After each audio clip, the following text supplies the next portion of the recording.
Buongiorno e bentornati di nuovo qui nella mia cucina. Come avete visto dal titolo, oggi faremo le linguine allo scoglio. Un primo piatto di pesce classico, conosciuto da tutti. Chiaramente ognuno poi ha la possibilità di variare gli ingredienti che verranno messi nel pesce. Io utilizzerò quelli più classici, però poi verrà arricchito di sapore con la bisque di gamberi, che avete già visto nel video precedente. E se ancora non l'avete fatto, ve lo consiglio, il link è qui in descrizione.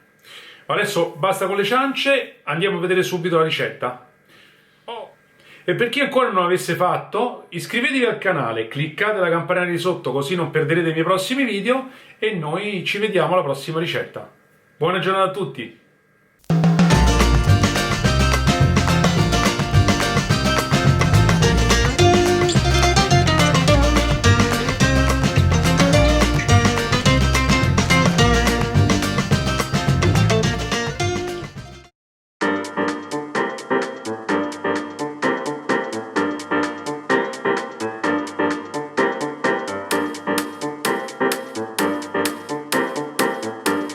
Cominciamo a pulire i gamberi, togliendo prima la testa, il filamento interno o budello aiutandoci con la lama di un coltello e il carapace.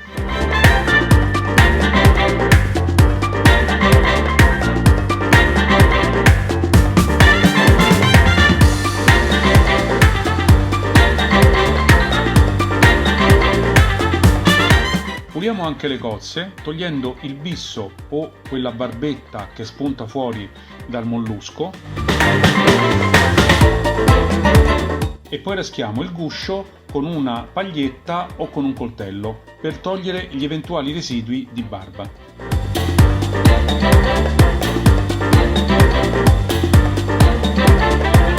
Ora apriamo i molluschi e mettiamo un filo d'olio, l'aglio, i gambi del prezzemolo, cozze e vongole,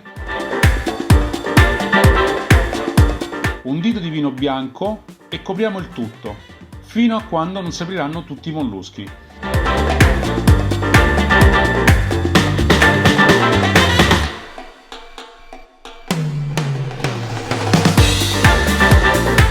In una padella mettiamo anche qui un filo d'olio, l'aglio e il peperoncino.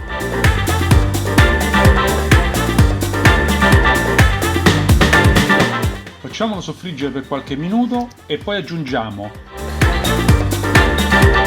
prima i calamari tagliati a pezzetti e a rondelle,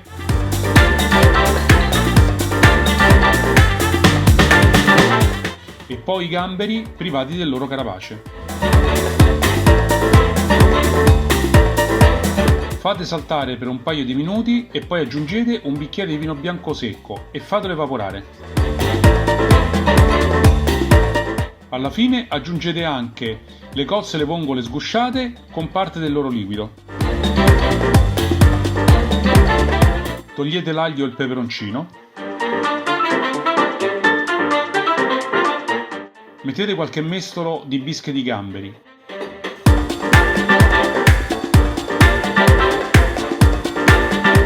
Nel frattempo cuocete la pasta in acqua poco salata. Una volta pronta, scolatela e mettetela nella padella dove avete cotto in precedenza il pesce. Mescolate bene e fatela saltare per qualche minuto. Se serve, mettete qualche altro mestolo di bische di gamberi.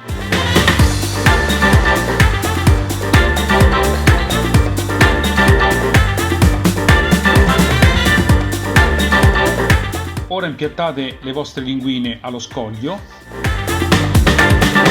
mettendo il pesce, ovvero i frutti di mare, e il loro delizioso sughetto.